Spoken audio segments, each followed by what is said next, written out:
Greetings, this is Griff Ruby with another Isaac Asimov short story. And this one is another Larry the Detective story. And it is contained in the December 1983 issue of Boy's Life. So, yeah, very dorky cover. And I'm not going to share the name of who this came from. It was nobody I know, but I don't want anybody disturbing them in case by any remote chance they still live here now, in that address now. So, this little story, as I said, it's another Larry the Detective, and once again, Larry wants to be a detective. His father doesn't seem too thrilled. He's got too good of a mind to be merely a detective. He should do something more interesting and worthwhile. Well, page 26, the Christmas solution. We have a little blurb here. I'll just read it. Larry used Christmas and the only X in the Scrabble game to solve the mystery by Isaac Asimov. And it's page 26. So, here we have it again. Here's the basic page, the Christmas solution. It has some nice piece of artwork. This is supposed to be another glimpse of our young lad, Larry the Detective. You can see the Scrabble pieces all around, all these various different letters. Scrabble, only a single X, worth 8 points if you use it. Okay. It has a little squib up here. In his hand, the old man held a game tile. An X. Was it X for unknown, or maybe X for Xmas? Larry had to know. The Christmas Solution by Isaac Asimov, illustrated by Bob Dacey. So, a man has been murdered, and he's found with the letter X from a Scrabble game in his hand. Could that mean something? Could he be indicating the name of the murderer? Well, what is X? It could be the unknown, as in, solve for X. Find X. Oh, here it is. Yeah, there it is. You've seen those drawings. Solve for X. But X could mean other things. Turns out this old man actually, he had a bit of a nice life story, or interesting life story. He had survived, some kind of a foreign civil war of some sort, and some sort of a dictatorship, and then he came to America, tasted the freedoms of America, learned to, build up his own business of some sort, and only to get murdered. Apparently some random murder. He's from Greece, as one can see with the name that he has, Dr. Simonides.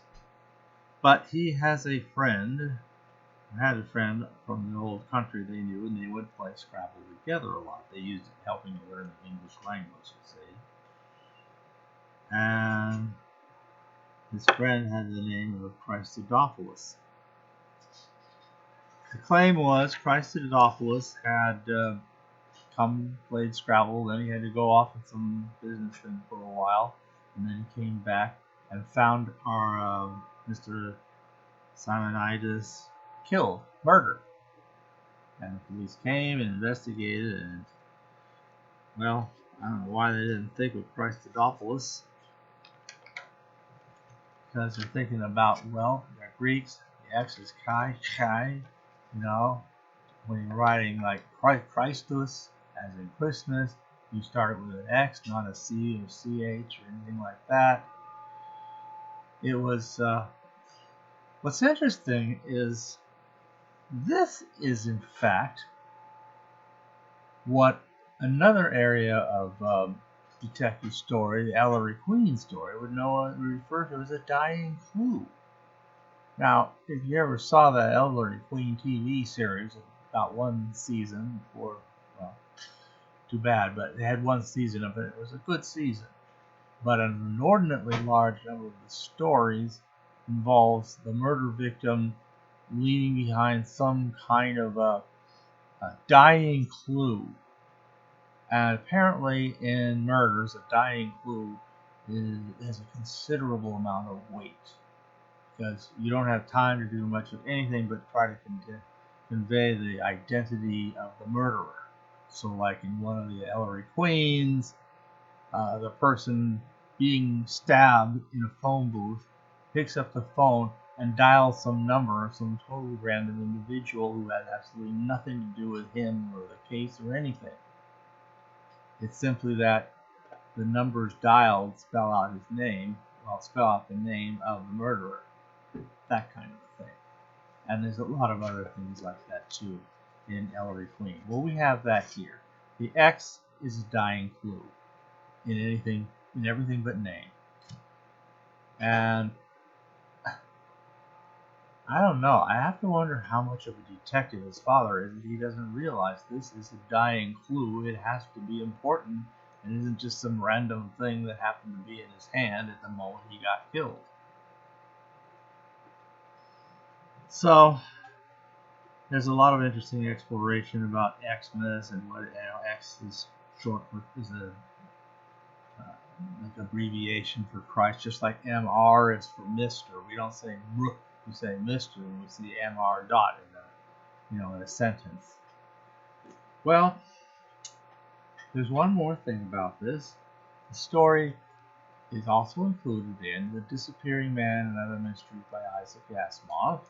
It is collected in here. It has the same title, which is to say, The Christmas Solution, page 21. It has some nice artwork.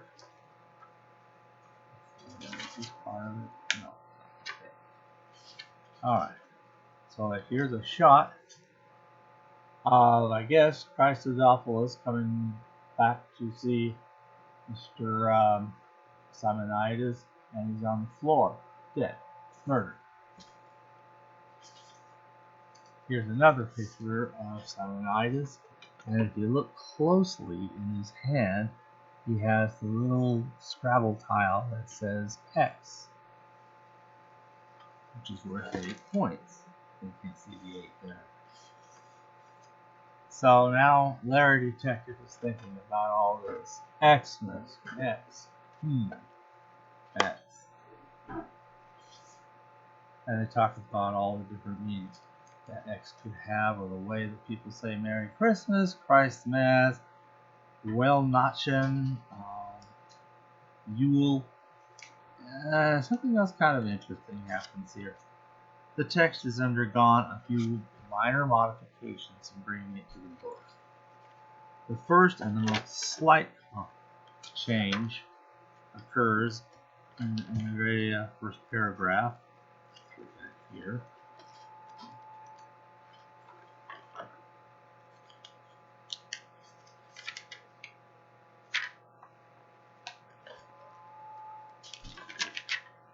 And it has, he's talking about Christmas and how there can be crime in Christmas, and he says, I can't help but notice that it shocks him just the same.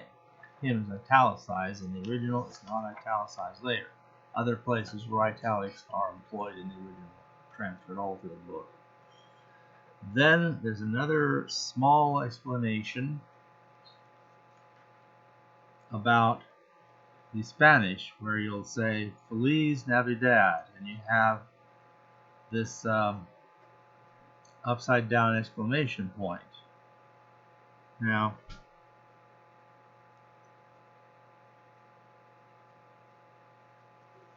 in this original story here, it's originally published.